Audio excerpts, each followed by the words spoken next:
Sony just silently announced and released a new PlayStation 5 discless version. Words I never thought I would be saying today, or even in 2021 for that matter, but it's true. Sony have actually just silently released a modified version of the discless PlayStation 5 that, I mean, you're probably still not going to be able to find at shops because, let's face it, they don't want you to buy these things at this point. Yeah, I'm genuinely surprised. This is surprising. This surprises me a lot. Let's break down the whole thing, and let's not get too excited. This does happen. There are revisions in consoles from time to time when Sony released them, and during my time at Sony even, we had many different revisions of the PlayStation 4, the Slim, and even the PlayStation 4 Pro, some of which a lot of you probably won't even be aware of. This revision isn't huge either, and that's kind of what makes it even funnier, because the headlines are stating this is a new revised PlayStation 5 discless model, which would make you assume maybe it's a Slim, maybe it's got some more things or some less things, and it clearly has some less things for sure. Now, this whole thing came about because the manual for the new PlayStation 5 models,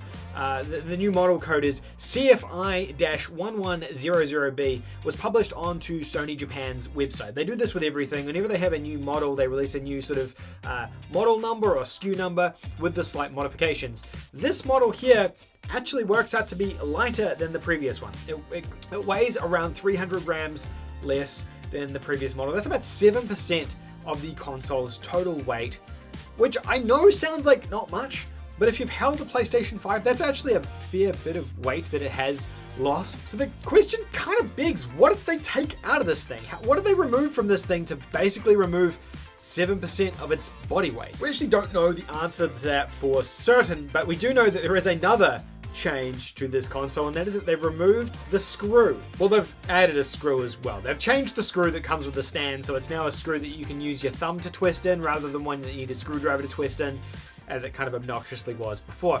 You'll know what this is if you've got a PS5. If you don't have a PS5, don't worry. It's, you know, just, it's okay. Don't worry, you're not missing out on anything. So yeah, they added a different screw, which, I mean, if it's a thumb screw, it's probably going to be slightly heavier than the previous screw. And then they've removed 300 grams of weight from the console. Weird, I know, very weird. I'm not really sure why this happened or how this happened. My best guess is that it's a manufacturing thing.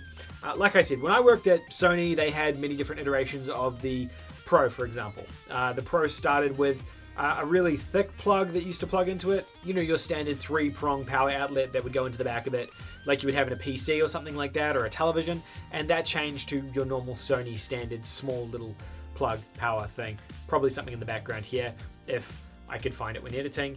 If not, then I probably just look stupid. I mean, who am I kidding? I always look kind of stupid. Yeah, you always look stupid. I don't know what you're talking about. Thanks, cheers for that, appreciate it. So, what have they done here?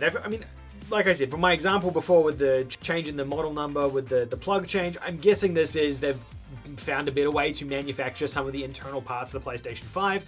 They've probably found a way to, maybe the shell is slightly less. I don't know for certain, but I'm thinking the shell would make sense. Maybe they found a way to manufacture the shell with slightly less thickness to it perhaps, or even the bezel around the PlayStation 5.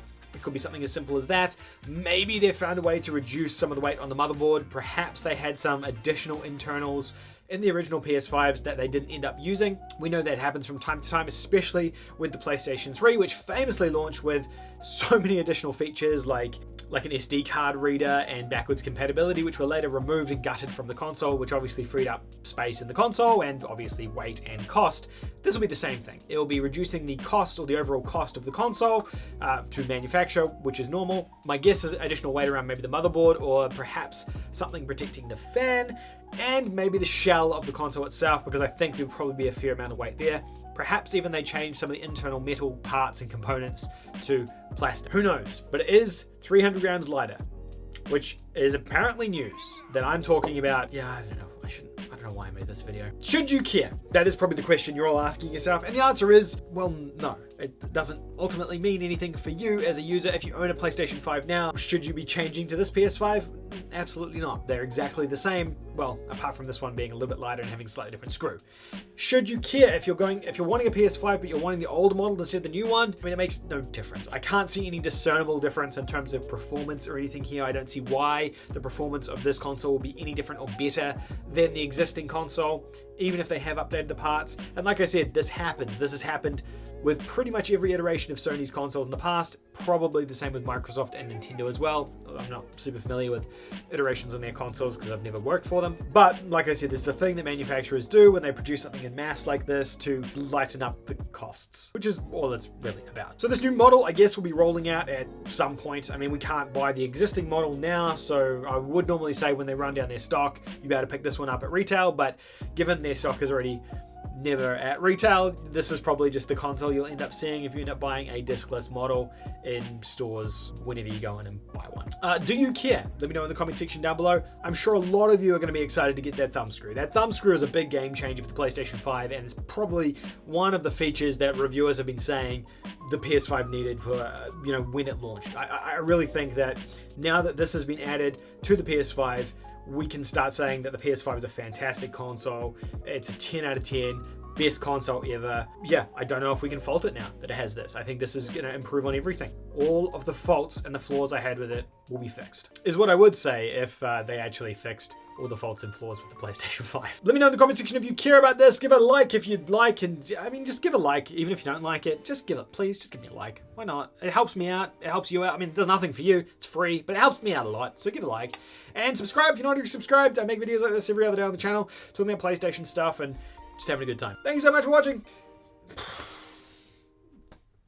I mean, I don't know how to end this. See ya, I guess. Bye. Oh God. Bye. Patreons! It is that time again. Thank you, each and every one of you popping up on the screen here for supporting me this month on Patreon. It is thanks to all of you that we can keep these lights on in the back of the studio. Without you, the lights wouldn't be on. So thank you so much for that. If you want to support me further on Patreon or as a channel member, you can hit the join button directly below this video on YouTube, or the link in the description down below to go over to Patreon and help support the channel. Thank you guys, you're all legends.